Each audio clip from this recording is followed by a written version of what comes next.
Whew. So what? You had enough for eat for Thanksgiving? Whew. Wow, I'm sure it was really good. But on this Thanksgiving, I wanted to highlight and really show my gratitude to the public school teachers that made a big impact on my life here in Hawaii. I don't even know if these teachers are still teaching anymore, probably not. But if they do happen to come across this video, I hope that they know that they made a positive impact on my life. And also thank you for just putting up with all those years that I went, "Hey miss, can you use bathroom?"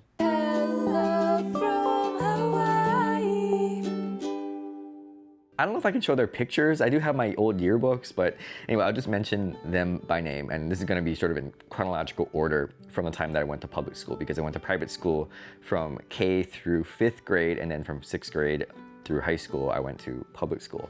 So the first teacher I wanna mention is Mr. Yoshida, 6th grade teacher, Hokulani Elementary. And you gotta remember, this was my first encounter in like real public school, because I was one of those sheltered private school kids. When I went to public school, it was such a huge culture shock to me. And again, I'm growing up in Hawaii, and now I'm going to public school, and it was like, who are these kids? Are these local kids?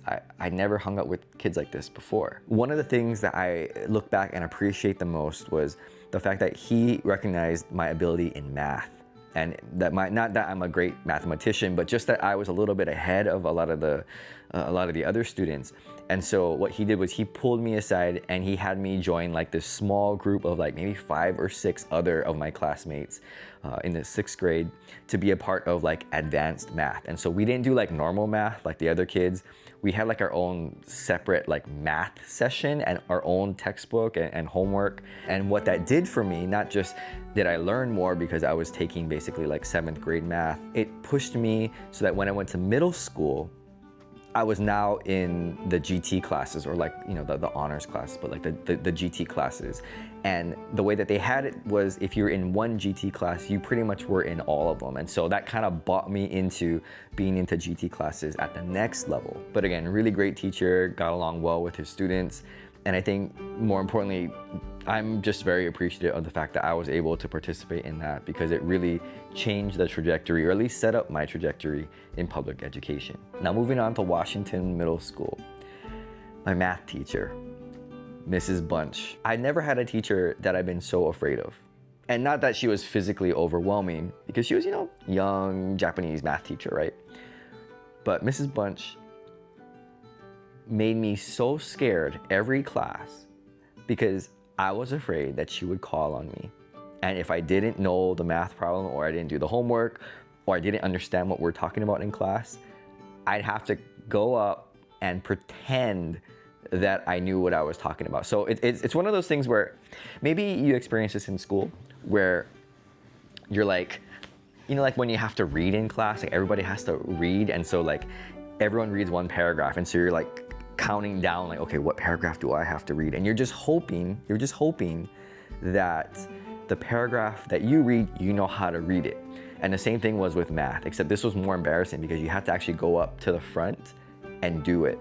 And so there'd be like math problems, and I'm like, oh gosh, we're gonna go through like the example math problems in the book. And it's like, I'm like, I hope she calls me on an easy one. Please be an easy one.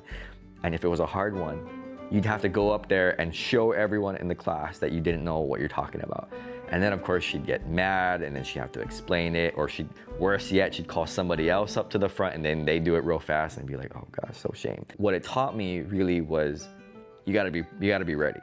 I know this is just public school, but like if you're gonna have teachers like that challenge you publicly, and you gotta be ready, like, yeah, I had a little pride back then, I had a little ego. I'm like, I'm not gonna let this teacher make me look bad, so I better do the work, and I better figure out exactly what it is that I'm doing. Now, I don't know if they do that nowadays in public school. Maybe it would embarrass people, get hurt feelings or whatever, but back when I was in school, like, yeah, you have hurt feelings. You could cry because you're embarrassed in front of all your friends because you didn't do the homework, you didn't understand.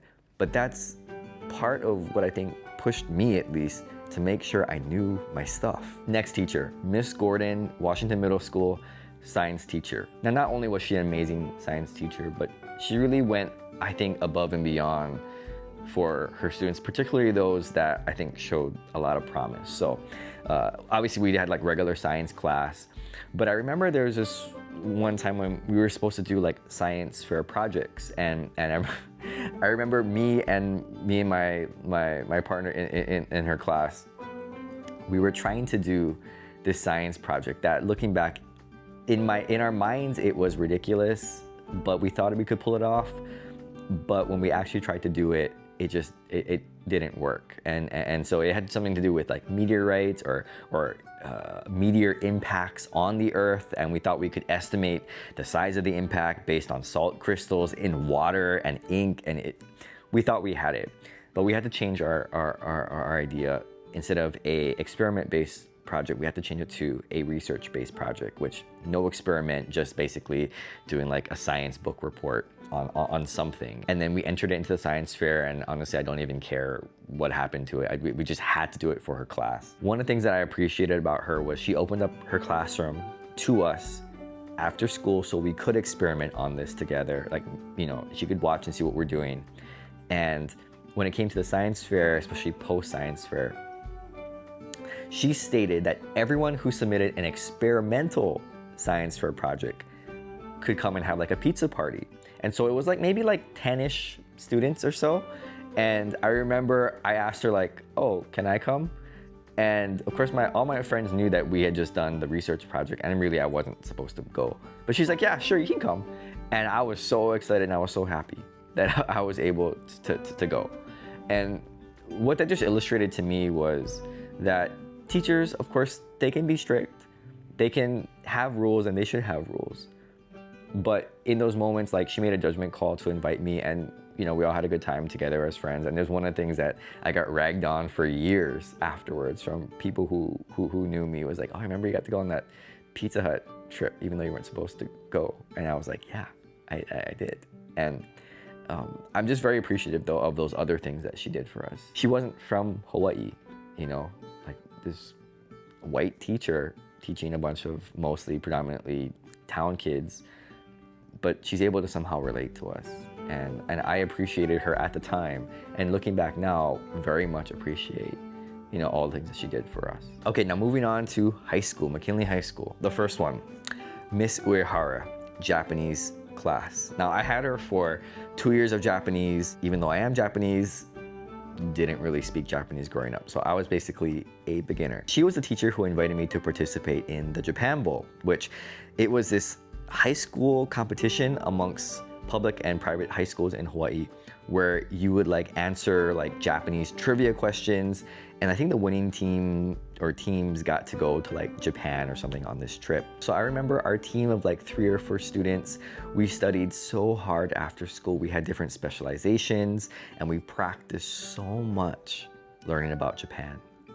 And I remember we went to Waikiki to compete. First round, we were going up against, I think it was another public school and I know a private school, and we got blown out of the water. And it was so embarrassing because we had studied so hard, and I actually thought we were gonna do, you know, I thought we were gonna do well. We knew all this other stuff, but the questions that they asked us, we had no idea. And then they would ask the next team, and it's like, yeah, we know that answer, but it wasn't our question. And so we did fairly poorly. And I remember afterwards, talking with Miss Uehara about that, because she had coached us, and she just said, you know what, it's okay. You know, you guys studied really hard. You just didn't get the questions that would have set you up to ultimately compete in the final round with the other teams and maybe have a chance to go to Japan. Quite ironic that I married someone from Japan. The 5th teacher I want to mention is Miss Maeda. I think that's her name. Sorry if it's not, but she was my AP English teacher. What I really appreciated about her was she came in during the middle of the school year. Like, she had just graduated from UH. Like, she must have been like early 20s. On one of her first days, she asked us whether we wanted to continue learning about like old literature or Hawaii literature, like Hawaiian literature. And so she proposed that we would learn about like local literature, like, you know, Hawaii writers, you know, Hawaii poetry. And what that would mean though is that outside of class, we'd have to study and read whatever we had to do to prepare us for the AP exam. And I remember she put it to a vote, and I was like, yes, let's do Hawaii literature because it sounded easier. But to me also, it was more relevant, right? Like, it's great to read like Canterbury Tales and you know, Middlemarch and all these other books, wonderful. And I would eventually read them later in college.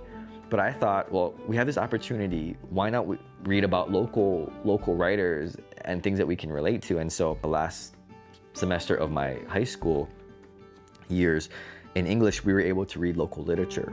And that really prepared me for what I would do in grad school.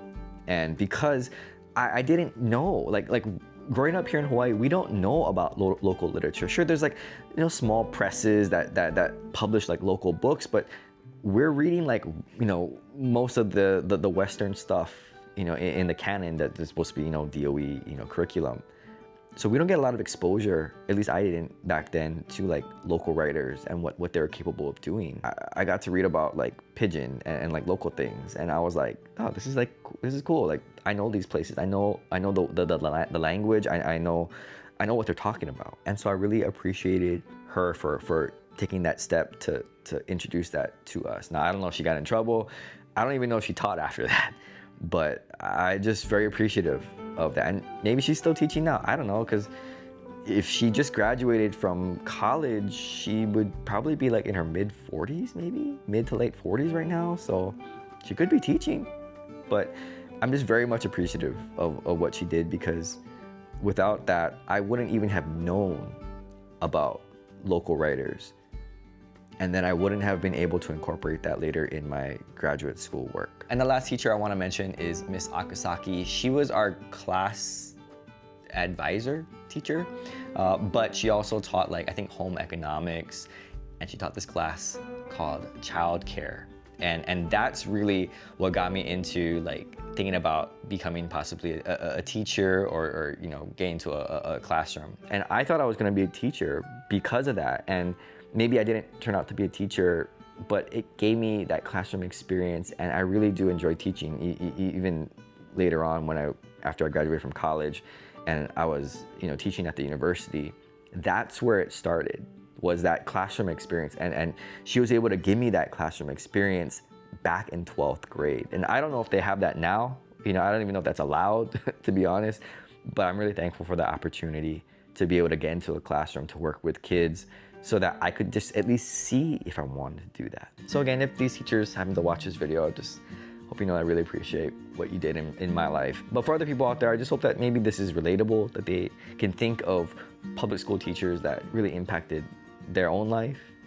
And if you're thinking about private school, public school in Hawaii, and you hear all these horror stories about how public school is so horrible, maybe, but I think at the same time, we're also not necessarily putting out good stories either. And so maybe this will help to add to that conversation, right? It probably will not be able to overcome all the bad reputation and bad stories that you might hear about public school here in Hawaii, but maybe just hearing some maybe ordinary, mundane reflection on public school and the experience that you could have as a student here with the great teachers that your child may encounter. Again, most of these teachers are probably not in school anymore, but there probably are teachers like them in schools. And so if you send your kid to a public school, they may encounter a teacher like that. And I hope that if they do, that they recognize and thank them now or when they encounter them, but definitely in the future, they can look back and be very much appreciative, like I'm trying to do here in this video, for all the things that they did for them. So let me know about any teachers that had an impact on your life in the comments below. I'd love to read some stories too. So thanks for watching, and aloha. Hello.